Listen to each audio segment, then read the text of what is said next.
Justin. And Life is Strange on the Itch. Ah! See, I can mix it up too. We're here to talk about the game Life is Strange, which is supposed to come out in early 2015. Yeah, I think January 25th or something like that. So in that ballpark of next year. It's released by Square Enix. And it's coming out for the PlayStation 4 and the PlayStation 3 and the Xbox One and the Xbox 360. It's so annoying to say that. Xbox both. Xbox 2. PlayStation both. That's so what is this game? If you haven't seen the trailer, go ahead and check it out. We'll provide a link below.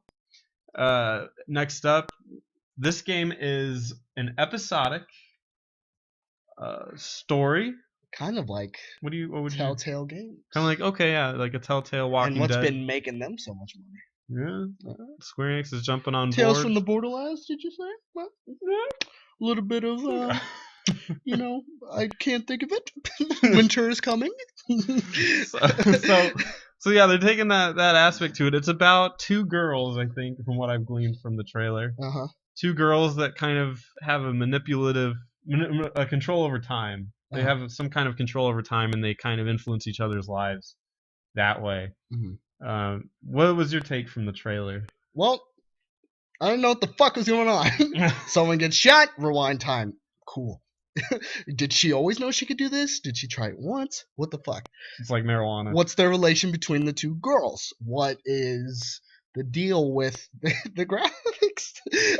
Were you going to say that? Because that was the big thing I was going to take away from it. Now, however, real quick, let's just get this across the board. It could be just because it's going to PlayStation 3 and Xbox 360 that they have to tone down the graphics to an extent. They want to make it as cinematic as possible. That looks bad for PlayStation 3. It looks pretty average, but then again, so does Walking Dead. Walking Dead doesn't exactly look good either. It's Square Enix. Neither does Game of Thrones. This is Square Enix. Isn't that their thing? They make good graphically. Well, I mean, I guess, yeah, but at the same time, though, it's it's a different department. I mean, it's not the Final Fantasy department.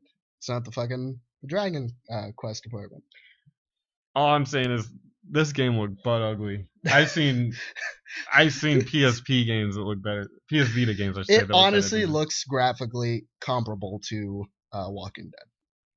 But being released on a PlayStation 4 as one of the initial, or Xbox One as one of the initial consoles, you would expect it to look a little better. I will give you that. However, I am a fan of episodic adventures, I like to call them. It's like tuning in every week. For instance, I got my girlfriend into Walking Dead, right? She really loves it. She wants to know what happens in the games. Or at least that's the impression I got. So what we can do is we can play the first one and be like, all right, next week we're gonna watch. We're gonna play through the second one. And it's more fun. It's more engaging for us. And I think this one's kind of the same way. I normally don't get episodic games right as they come out. The only one I did that for was Walking Dead. I didn't do it for season 2. Because I wanted to wait until the whole thing came out because I was just like, fuck it, and also I heard it wasn't that good overall. But is it not that good overall? The season 2, season 1, everyone's like groundbreaking, revolutionary. But season 2, I've been getting a lot of mixed reviews. But different subject for a different time. Gotcha. I was gonna buy it soon. So. Oh really? Oh, well, dude, yeah, and freaking bring me over. We'll freaking run through it and be like, oh, hey, how do you feel? Don't cry, bro. But the thing about that game, don't have tear ducts. The thing that I like about that game that's interesting is I always like when game companies do something out of their comfort zone. So, Capcom's doing it too. They're doing it for Resident Evil.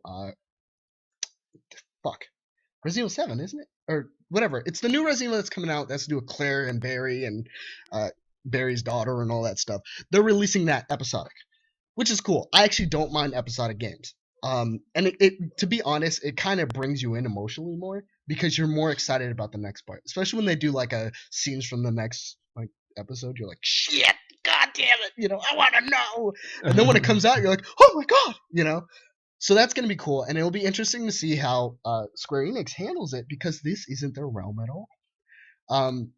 But I think they're taking the indie route like the more like like hardcore indie. Yeah, it is straight up indie. I will not lie to you. This shit looks indie as fuck. But I can and the music, right? Yeah, and the music. But I can appreciate what they're trying to do. They're trying to do something different, and I actually really like indie games over a lot of AAA title games. I mean, Assassin's Creed Unity was supposed to be a triple title game, you know, and look what happened there. So, and the thing is, you don't go in expecting much, especially if it's a game you don't know about. Super Meat Boy, for instance, when that first came out, people didn't know what to expect. And look at that, it's fucking amazing. Everyone loves it. It's hard as shit though, you know. But that's the thing is those games that you don't expect anything going in, you become pleasantly surprised when they first come out. And I'm hoping to be surprised. And I will do a review of it. I don't know if you want to do it. We can compare reviews here. I'm not sold. Oh God. We will have to see. So I will play it. You watch, pretty much, probably, huh? Yeah. God. I'll be eating the chimichanga. Right. Chimichangas. Oh man. I don't know. It came across as, and this is gonna sound terrible, but it came across as like emotional girl stuff, which I don't really connect with. Granted, The Last of Us is one of my favorite games ever, and that had but that was emotional people. Right, strong female lead in there, and this could very well be a similar route. Yeah, but these two girls I wasn't pulled in with at all. Well, it's just like it's like a teaser. They didn't tell us anything. Right. Really. So they just relied on showing us. I'm not trying to stand up for it. No. They just showed us shit. I don't even know what the fuck's going on. As a trailer, I think it could have been smarter to hide some of the flaws of this game, and that's the graphics. How are they gonna hide it? They have to show it. I guess, but as a trailer, I'm supposed to be wowed, and the first thing I saw was the visuals, and because that's all I have, and I was not wowed. Like, it is what it is. Some people will like it, some people won't. Good luck, Square Enix. Square Enix, that's what you are now. Right? You love Dragon Age. Don't forget the other part. But anyway, Dragon Quest. Oh, I'm sorry. Fuck me. But for the itch, I'm Spencer. I'm Justin. And I'm producer Eric. Thank you for joining us. Be sure to join in on the discussion in the comments below, like this video, and be sure to subscribe to our channel. We produce new videos every week. Thanks for joining.